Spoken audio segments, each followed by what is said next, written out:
जुर्म की दुनिया वाकई अजीब है। कई बार जो दिखता है असल में वो होता नहीं है, और कई बार जो होता है असल में वो दिखता नहीं है। यह कत्ल की कहानी भी कुछ वैसी ही है। जिस शख्स की मौत होती है मौके से उसकी लाश भी मिलती है और सुसाइड नोट भी मिलता है। वहां से मौत के सबूत भी मिलते हैं और मौत की वजह भी। इन सभी को देखकर पुलिस भी मान लेती है कि यह आत्महत्या का केस है। लेकिन जब पोस्टमार्टम रिपोर्ट पुलिस के हाथ आती है तो पूरी घटना ही बदल जाती है। अब पुलिस फिर से तफ्तीश शुरू करती है।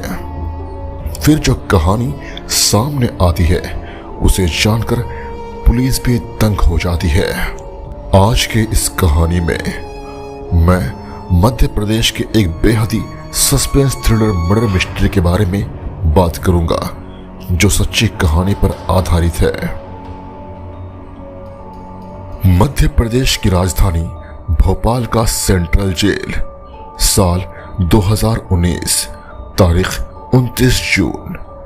इस दिन पैरोल पर जेल से निकले कैदी को लौटना था। 14 दिन की पैरोल पर जाने के बाद जेल प्रशासन को भी उसके लौटने का इंतजार था। तभी जेल प्रशासन को लोकल पुलिस से एक सूचना मिलती है। सूचना थी कि उस कैदी की मौत हो गई है। हत्या के केस में उम्र कैद की सजा मिलने और जेल की जिंदगी से परेशान होकर उसने घर में ही आत्मदाह कर लिया। लोकल पुलिस ने बताया कि कैदी ने एक सुसाइड नोट भी छोड़ा है। हैंडराइटिंग भी उसी की है और मौत की वजह भी बताई है। इसीलिए अब उसके शव को पोस्टमार्टम कराकर केस को बंद करने की तैयारी है, क्योंकि यह ओपन एंड शट केस था। यह जानकर जेल प्रशासन भी उस कैदी के केस को बंद करने के लिए लोकल पुलिस के फाइनल रिपोर्ट का इंतजार करने लगे। जिस कैदी की मौत हुई थी उसका नाम था राजेश परमार, उम्र तकरीबन 34 साल। वह मध्य प्रदेश के भोपाल के नीलबढ़ एरिया के हरिनगर में रहता था। इस पर साल 2014 में एक हत्या का आरोप था। उसी केस में इसकी गिरफ्तारी हुई थी। साल 2016 में उसे कोर्ट ने आजीवन कारावास की सजा सुनाई थी, जिसके बाद से वह जेल में ही था। उसी समय राजेश के पिता की मौत हो गई थी। इसी वजह से उसे 14 दिनों की पैरोल मिली थी। इसीलिए 15 जून को वह पैरोल पर बाहर आया था।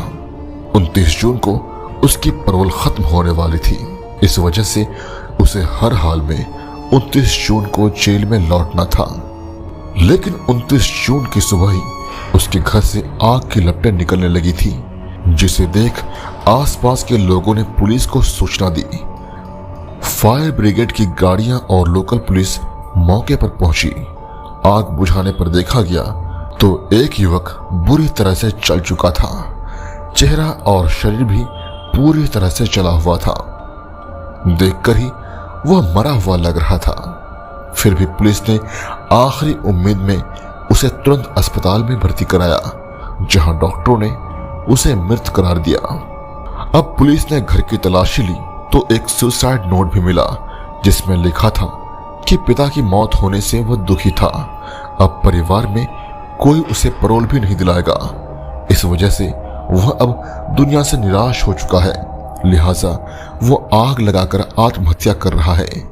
इसके लिए कोई दूसरा जिम्मेदार नहीं है। अब ये सुसाइड नोट के आधार पर पुलिस ने भोपाल सेंट्रल जेल को भी सूचना दे दी। शव को पोस्टमार्टम के लिए भेज दिया गया।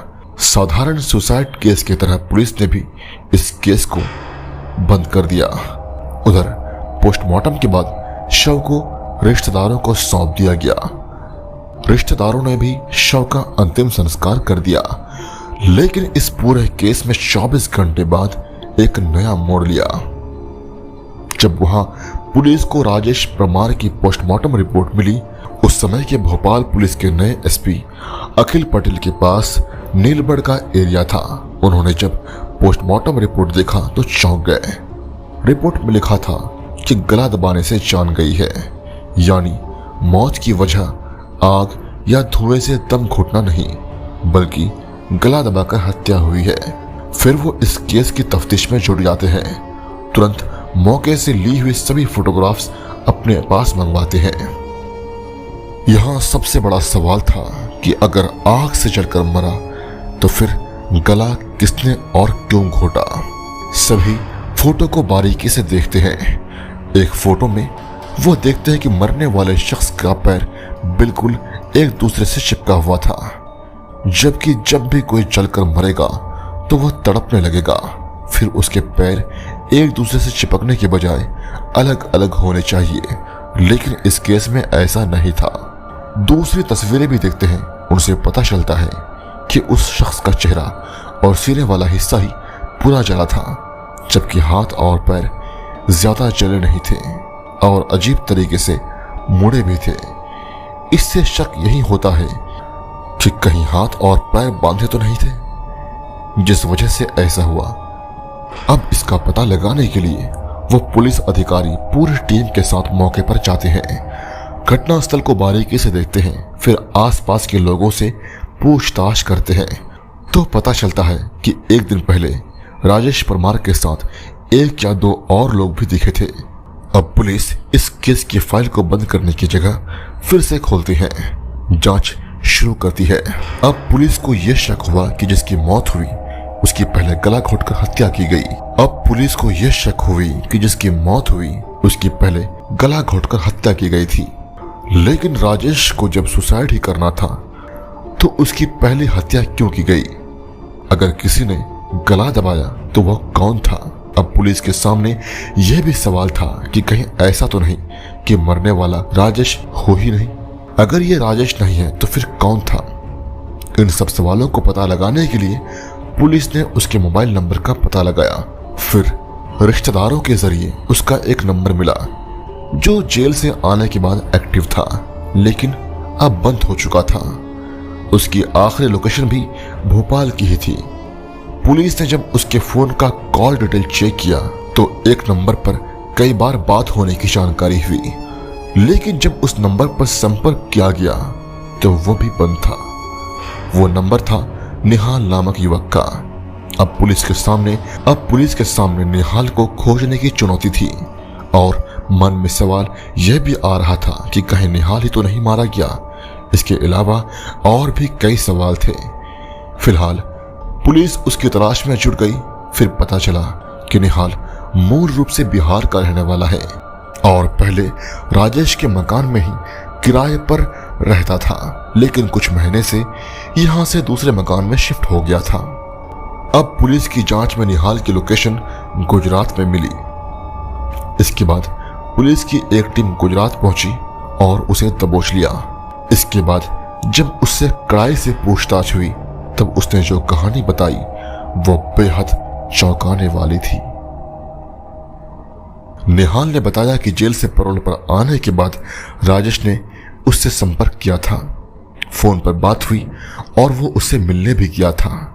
बातचीत के दौरान वो काफी परेशान था, इमोशनल भी था, क्योंकि पिता की मौत के बाद उसे अब जिंदगी में शायद ही कभी पैरोल मिलने वाली थी। इसलिए उसने सोचा था कि वो दुनिया की नजरों में हमेशा के लिए मर जाए और असल में जिंदा भी रहे। इसके लिए उसने कुछ क्राइम सीरीज देखी थी, जिसके बाद एक खौफनाक आइडिया अपनाया। इसके लिए उसने घर में रहने वाले एकमात्र मां को पूजा करने के बहाने 23 जून को ही बाहर भेज दिया था। इसके बाद उसने ऐसी साजिश रची कि 29 जून को पैरोल खत्म होने के बाद भी उसे जेल नहीं जाना पड़े। इसीलिए 28 जून को ही किसी दूसरे शख्स को अपने जगह मारकर दूर कहीं चले जाने की तैयारी में जुट गया।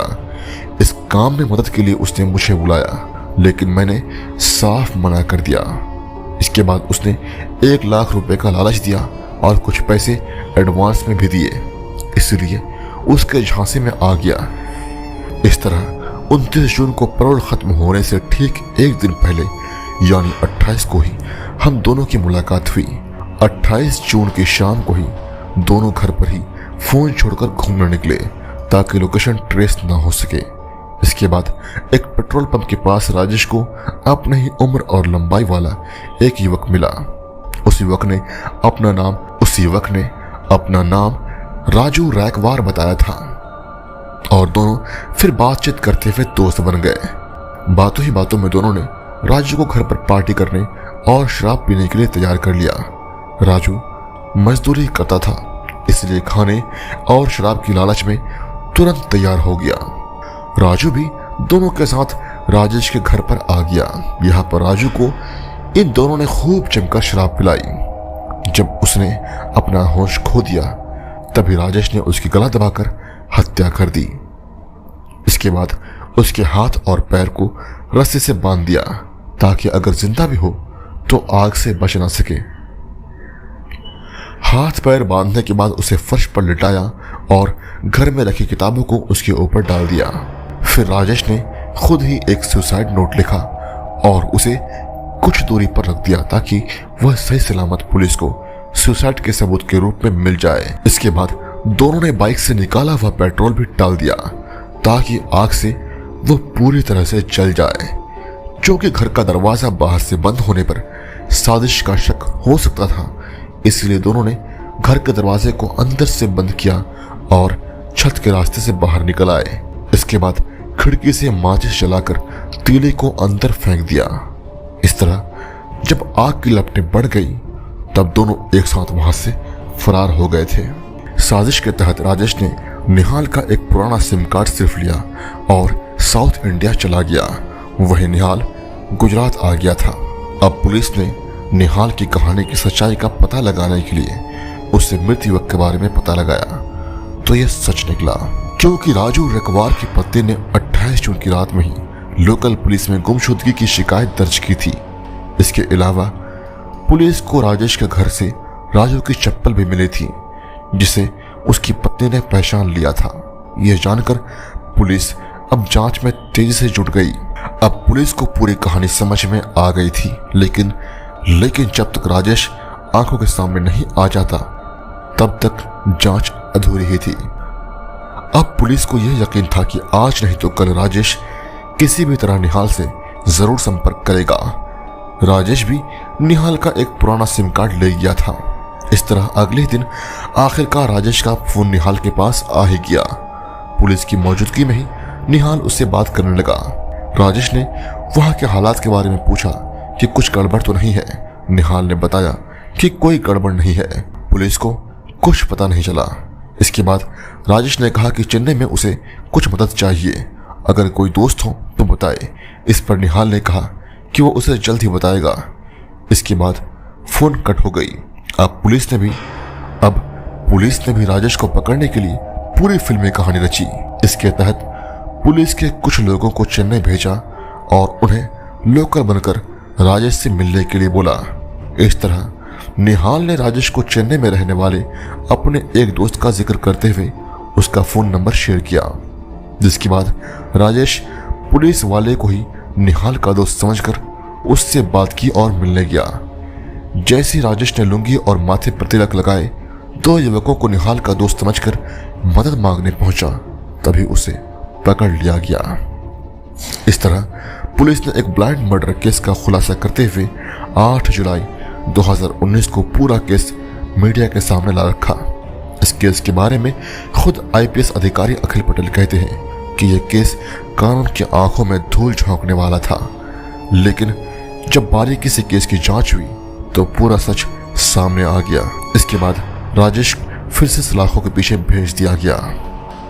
दोस्तों, अगर आप चाहते हैं कि मैं ऐसी ही कहानी आपको सुनाया करूं तो कमेंट में मुझे ज़रूर बताइएगा और साथ ही साथ चैनल को सब्सक्राइब करना मत भूलिएगा।